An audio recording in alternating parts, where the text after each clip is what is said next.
आज समांतर श्रेणी है ना, पार्ट 2। एनवा पद ज्ञात करना। टाइप 2 है आपका, टाइप 2 एनवा पद ज्ञात करना। ठीक है, एनवा पद ज्ञात करना। हम जानते हैं एनवा पद ज्ञात करने के लिए फॉर्मूला होता है an equal to a plus n minus 1 into डी। ठीक है, an क्या है आपका, जहां an एनवा पद है। कौन सा पद है, एनवा।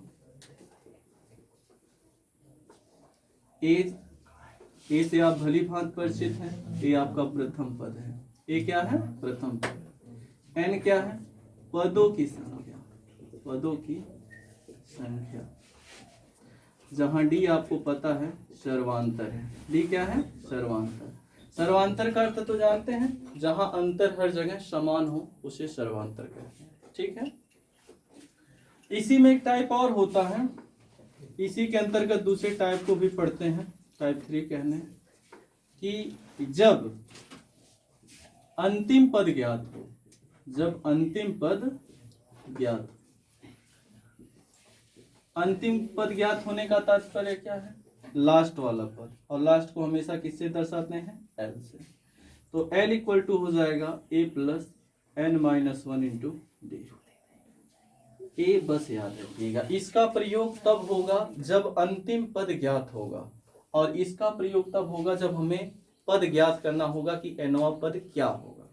ठीक है, यहां तक किसी को कोई तकलीफ, कोई परेशानी? जैसे कि एग्जाम्पल ले लेते हैं, अगर हम कहें कि कोई संख्या है, मान लो छोटा एग्जाम्पल लेते हैं, 1 2 3 डैश डैश करके 15वां पद बताइए। कौन सा पद, 15वां। तो 15वां तक एक तो आसानी से हम निकाल सकते हैं, फॉर्मूले को चेक कर लेते हैं। 15वां पद यानी कि n इक्वल टू क्या है, 15 है, a इक्वल टू क्या है, 1 है, और d निकालना हो तो क्या करते हैं, दूसरे पद से पहले पद को घटा देते हैं। तो 2 माइनस 1, इसको इसलिए लिख रहे हैं ताकि आपको याद रहे कि दूसरे से पहले को घटाया जाता है। इक्वल टू क्या हो जाएगा, 1 हो जाएगा। अब यहाँ अगर हम a15 देखें, 15वां पद, तो प्रथम पद कितना है बाबू, 1 है, प्लस n कितना है, 15 माइनस 1, और d कितना है, 1 है। तो 1 प्लस 14 गुणे 1, तो 1 प्लस 15, सॉरी 14, 14 1 15, यानी कि a 15वां जो पद होगा हमारा क्या होगा, 15 होगा। इसी प्रकार अगर दूसरा एग्जाम्पल देख लें, जैसे हम कह दें कि 2 है, 4 है, 6 है, 8 है, 10 है, तो डैश डैश करके 20वां पद बताइए। 20वां पद क्या होगा, 20वां पद। अगर 20वां पद हम ज्ञात करें तो देखेंगे ध्यान से, यहाँ प्रथम पद 2 है, सर्वांतर कितना है, 6 में से 4 घटा लो, 8 में से 6 घटा लो, अंतर तो एक ही आने वाला है, हर जगह अंतर समान होगा। तो जब दूसरे पद से पहले को घटाएंगे यानी कि 4 माइनस 2 करेंगे तो अंतर कितने का आएगा, 2 का, यानी कि यही हमारा क्या है, डी। और n क्या है, 20। हमें कौन सा पद ज्ञात करना है, 20वां पद ज्ञात करना है। तो n इक्वल टू क्या हो जाएगा बाबू, 20 हो जाएगा। ठीक, तो अगर हम यहाँ से a20 ज्ञात करते हैं तो क्या हो जाएगा, a plus n minus 1 into D. और एक बात है, फॉर्मूला आप जब तक याद नहीं होता है तब तक लिखिए, जब फॉर्मूला याद हो जाए तो लिखना बंद कर दीजिए। इससे आपका क्या हो जाता है, रिवीजन हो जाता है। तो यहाँ a कितना है, 2 है, प्लस n कितना है, 20 माइनस 1, और d कितना है, 2 है।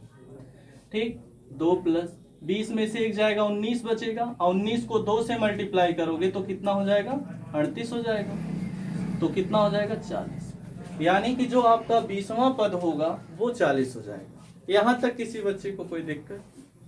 ठीक है, नोट कर लीजिए इसको। ठीक है, अब यहाँ 2 एग्जाम्पल हम देख लेते हैं, जब अंतिम पद ज्ञात हो।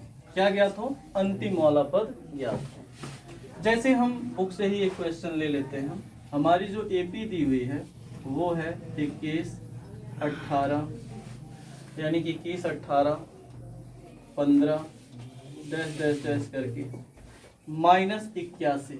जो अंतिम पद है वो कितना है? -81 है, यानी कि -81 तक हम गए हैं।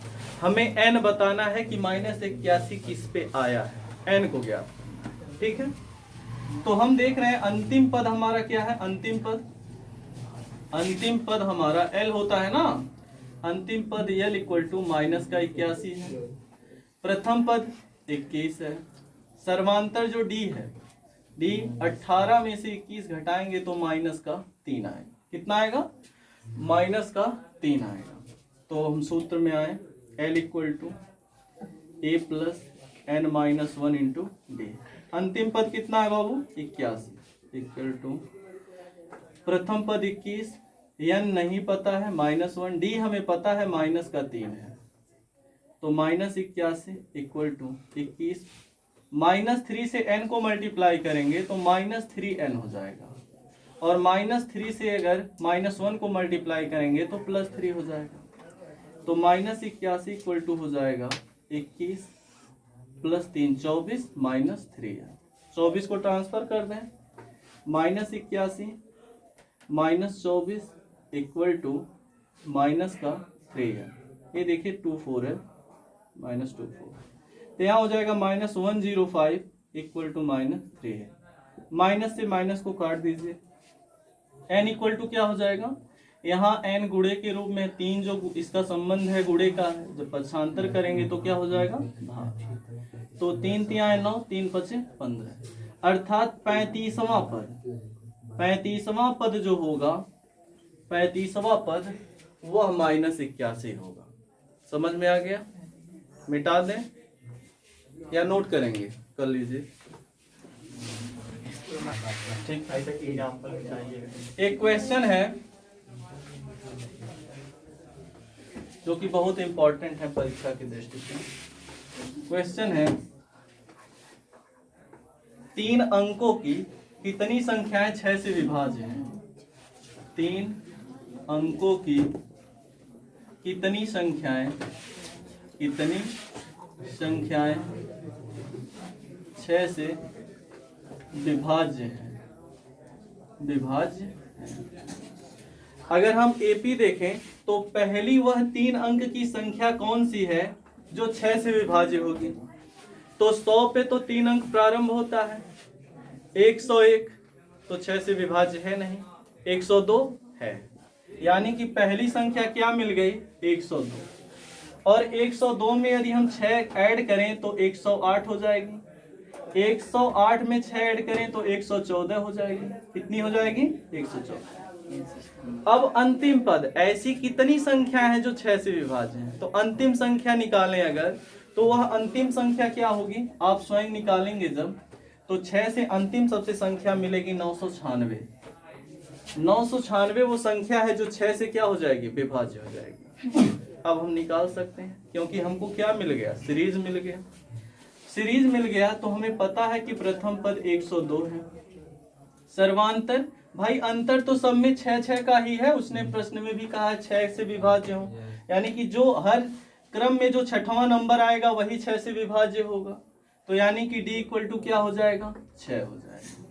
और n हमें ज्ञात करना है कि ऐसी कितनी संख्याएं होती हैं 3 अंकों की जो 6 से विभाज्य होती हैं। तो हम जानते हैं कि अंतिम पद l इक्वल टू हो जाएगा a plus n-1 into D. l कितना है?